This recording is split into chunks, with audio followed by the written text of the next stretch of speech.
Et si je te disais que tu te préoccupes de trop des choses inutiles? Tu t'inquiètes, tu stresses, tu ressens de la frustration. Et pourtant, la majorité de ces soucis n'a aucune raison d'exister. Pourquoi? Parce qu'ils ne dépendent pas de toi. La vraie liberté, le vrai pouvoir, c'est de comprendre cette distinction essentielle. Ce qui dépend de toi et ce qui ne dépend pas de toi. Épictète l'a dit clairement. Ne cherche pas que les choses arrivent comme tu le veux, mais veille que les choses arrivent comme elles arrivent et tu seras heureux. Alors, prêt à changer ta vie? Dans la vie, il y a des choses qui dépendent de toi, il y a des choses qui ne dépendent pas de toi. Imagine, tu es confronté à une difficulté, une injustice, un imprévu. Que fais-tu? T'acharnes-tu à vouloir tout contrôler? Tu essayes de tout contrôler? Est-ce que tu choisis de concentrer ton énergie sur ce qui est réellement en ton pouvoir? Si tu veux savoir, la préoccupation de la philosophie stoïcienne, c'est la recherche du bonheur. L'ataraxie, c'est-à-dire la tranquillité de l'âme. La clé du bonheur et de la sérénité pour eux réside dans la distinction entre de ce qui dépend de nous et de ce qui ne dépend pas de nous. Tu peux agir sur tes pensées, tes décisions, tes actions, mais le monde extérieur, les événements, les opinions des autres échappent à ton contrôle. Tu ne peux pas maîtriser le monde extérieur. Épictète disait, il y a deux choses auxquelles nous devons prêter attention. Les choses qui dépendent de nous et les choses qui ne dépendent pas de nous. Alors, comment intégrer cette philosophie, cette sagesse stoïcienne dans notre vie quotidienne? Quels sont les principes qui nous permettent de reprendre le contrôle de notre esprit et nos émotions? Découvrons ensemble 4 enseignements essentiels qui peuvent transformer notre manière de voir le monde. Restez jusqu'à la fin. Le premier enseignement. Tu es le maître de ton état d'esprit. Ce ne sont pas les événements en eux-mêmes qui nous affectent, mais la façon dont nous les interprétons. Les événements ne te troublent pas en eux-mêmes. C'est ton regard qui leur donne du pouvoir. Marc Aurèle a bien dit, la qualité de ta vie dépend de la qualité de tes pensées. Si tu choisis une perspective positive et en maîtrisant ton jugement, tu prends le contrôle de ton bonheur. Tu prends le contrôle sur ton bien-être et tu avances avec sérénité. Prenons un exemple concret. Imagine que tu marches dans la rue et que quelqu'un te bascule sans s'excuser. Peut-être, si tu choisis de voir cela négativement, tu peux penser quel manque de respect. Les gens sont vraiment impolis. Cela crée de l'énervement et peut ruiner ta journée tout entière. Mais si tu adoptes une pensée, une perspective stoïcienne, tu commences à s'intéresser à la préoccupation de cette personne. Peut-être tu penses comme celle-ci. Peut-être qu'il était pressé ou préoccupé par un problème. Ce n'est pas contre moi personnellement. Tu laisses passer l'événement sans te perturber. Ces mêmes principes s'appliquent aux grandes difficultés de la vie. Une opportunité manquée peut être vue comme un échec ou comme une chance d'apprendre. La différence ne vient pas de faits eux-mêmes, mais de regards que nous posons dessus. Marc Aurèle nous invite donc à cultiver une pensée lucide et constructive, afin de ne pas laisser les événements extérieurs dicter notre bien-être. Deuxième enseignement, accepte ce que tu ne peux pas changer.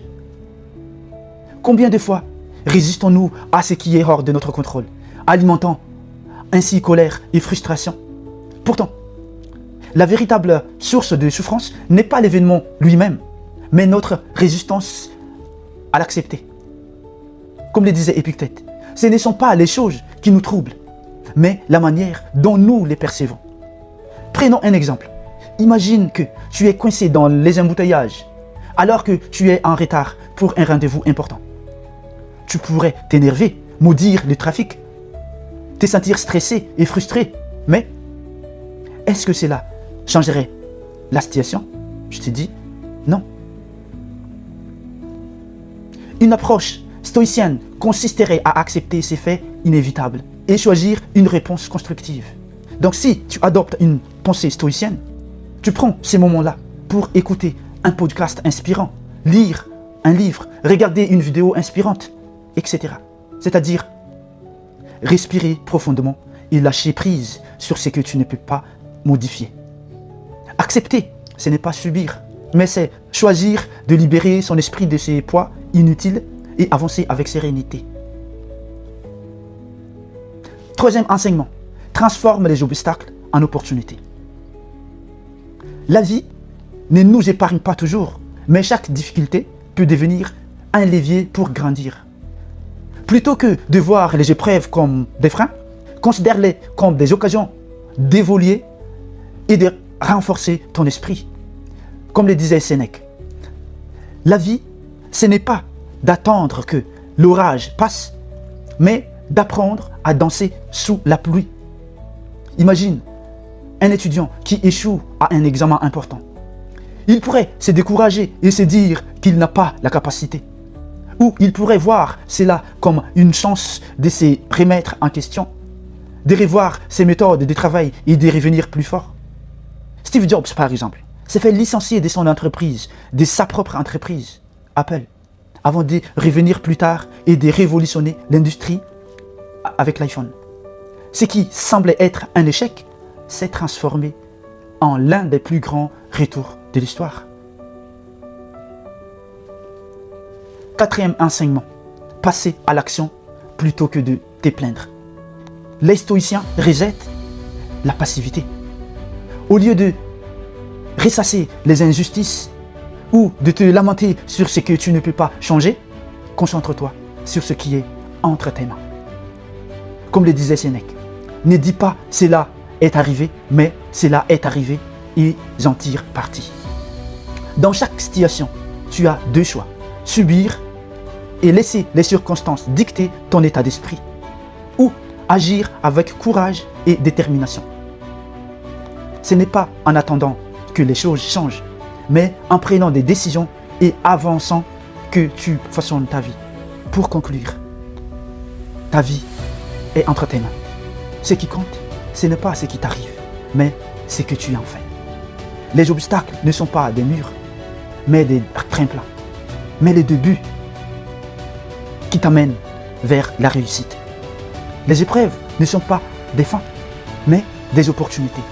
Et chaque jour, tu as les choix. Subir ou agir avec détermination. Aujourd'hui, fais ces choix. Celui de ne plus gaspiller ton énergie sur ce que tu ne peux pas changer. Celui de concentrer ton esprit sur ce qui est réellement entre tes mains. Car la vraie liberté ne vient pas du monde extérieur, mais de ta capacité à maîtriser ton regard, tes pensées et tes actions. Reprends le contrôle, avance avec force et surtout, n'attends pas que la vie change, sois celui qui l'a transformé. Si cette vidéo t'a inspiré, n'oublie pas de t'abonner et partager avec la personne qui en a besoin d'écouter. À bientôt.